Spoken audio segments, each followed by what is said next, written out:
Okay, so last chance qualifier is coming up on October 12th, which means whichever team wins this tournament will be our third and final team representing NA at Valorant Champions in December, alongside Sentinels and Envy. There are some other LCQs for the other regions, but I won't cover those because NA number 1.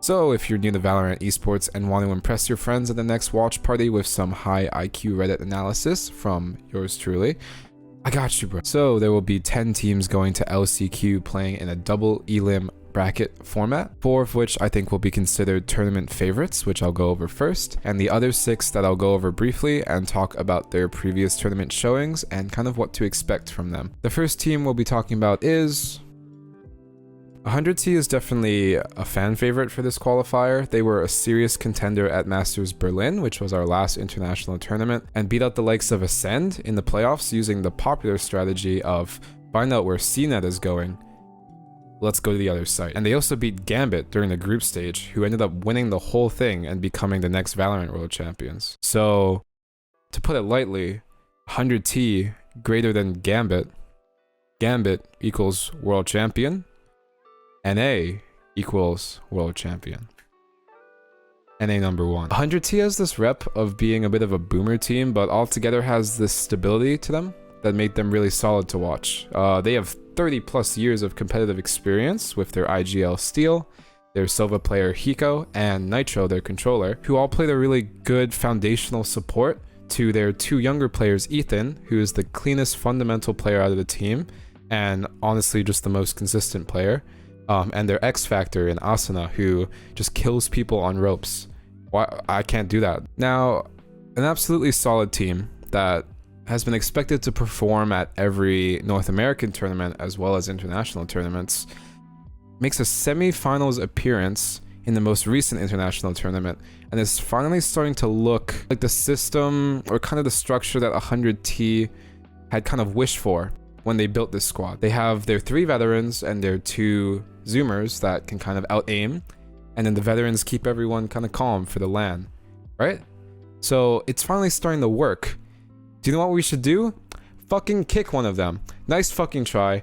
Get the fuck out. You thought you were smart or something? I'll have you know I have 1,500 confirmed kills. So Steel is benched, and the current roster is Hiko, Nitro, Asuna, Ethan, and Boy. Now I won't lie, this is a bit of a weird change, but honestly, I'm kind of for it. I think Boy is a really good player. He used to play on Andbox, and players have said that Nitro will now be the new IGL, and I think Steel is a great IGL. I think 100T, no matter how experienced they were, they always had a bit of like a lagging playstyle. There's a bunch of clips of Steel, Hiko, and Nitro like traveling in duos around the map, and then one of them would get picked off and the other one would try and trade, but they're just too old and they can't trade against some of these like 16-year-olds. So they just both get picked off. So having someone like Boy, it might give 100T some new life and switch up their style, which could be interesting for the qualifier. Next we have version 1. V1 is our second team coming into the tournament and are in a bit of a weird place. The team had a bit of an underdog story coming into Masters 1 Iceland, where they shit-stomped EU. NA number 1, again, fuck EU. But since then they've also made some roster changes. Their team consists of FaZe on Sova, Penny on Duelist, Whippy on Controller, and okay, here's where it gets kind of interesting. Zelsis, their secondary duelist, was suspended for saying something racist. Lamau, he's back now, but he hasn't played an official tournament with V1 since Masters 1 back in July. So his return for LCQ is going to be interesting on how he mends with the team again. They've also lost their IGL Vanity, who played a massive role in their success at Iceland, kind of being their X Factor, as well as their IGL. From what I've researched, I don't think V1 has picked up another IGL. FaZe could become the next one, and they would just have to pick up another controller to match Vanity's champion pool. So V1 is going to be a bit of a wild card in LCQ. I wouldn't count them out just yet, but I don't expect them to be a tournament favorite like 100T or our next team. Speaking of Vanity, we got the whole squad back together. Come on. Cloud9 Blue has had a wild ride this year with the departure of Tens to Sentinels. I personally, unfollowing C9 Tens, no shot he goes Sentinels, but they've since reformed their entire roster and look pretty clean, not gonna lie. They have Zeppa on Duelist, Zeta as their Sova player, Leaf on Jet, Vanity as their controller / IGL, and Mitch on Sentinel. This team, in my opinion, is the best NA team that didn't make it to Berlin in September. I would expect them to get pretty far in this qualifier. The only other team that also didn't make it to Berlin that I would see maybe beating Cloud9 Blue is XSET. Has been one of the most consistent teams that is always a little bit shy of making it to finals or making it to big tournaments like Masters 1 and 2. With the recent addition of their IGL depth though from Dig's old roster, XSET's lineup of younger players mostly has a really solid shot of winning this whole tournament and making it to champions. Their roster consists of the 5-2 powerhouse himself, BCJ on Silva, Pure R on Jet. Side note, I played DMs against Pure R and I killed him once. So XSET, if you're watching, I'll take my contract. Thank you. Irin on Raze / Sentinel / Astra. He's a beast. Def as their Sentinel / IGL. And this motherfucker Zekin Val as their secondary duelist, who is 16 years old.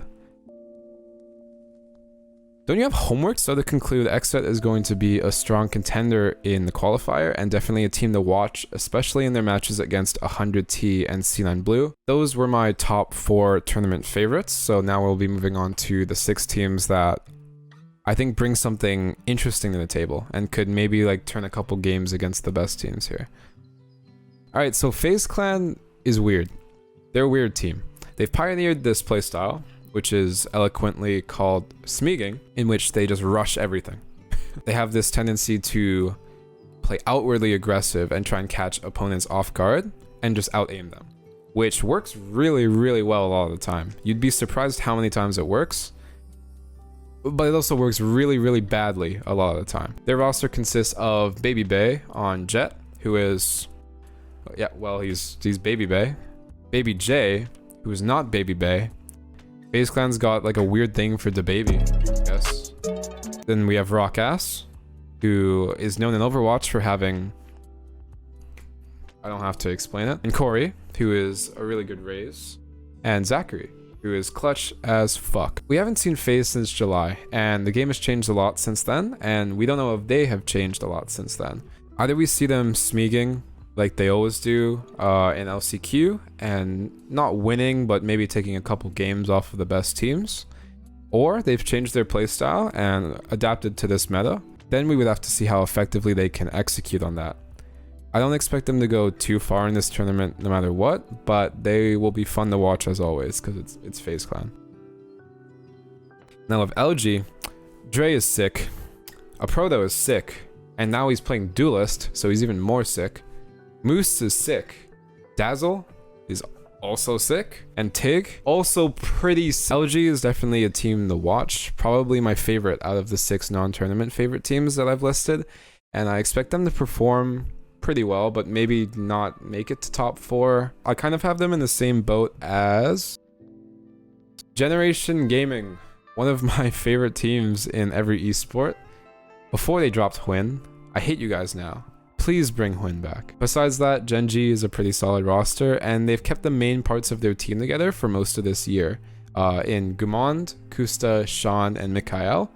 And they've recently added Nature from IMT, who's been playing with the team for a few tournaments now. I would rate Gen.G around where LG is sitting now, around 4th or 5th, but they have a little bit more polish to them because of how long the roster's been playing together. So I could realistically see Gen.G taking even 3rd place, but I don't see them winning.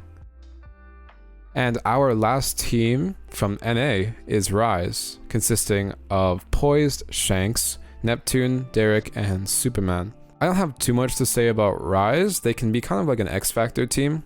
Most of their players are young and is insanely gifted, so they can kind of come up with these strategies that rely a lot on aim and kind of catching the opponent off guard. And they've had very consistent tournament results, at least taking a map off of some of the best teams, such as Sentinels and XSET.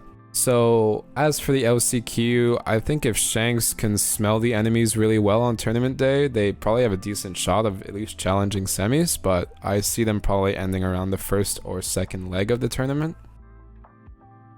Okay, so our last two teams in LCQ, we have two Australian representatives in Chiefs Esports and Order. I haven't watched much of the OCE region, but from what I know, Order is the main contender, with Chiefs being a little bit behind them. These two teams clashed 3-2 in many of the OCE Challengers finals, so it'll be interesting to see how the OCE kind of play style, how that ends up challenging and how that ends up kind of interweaving with how the NA teams play here.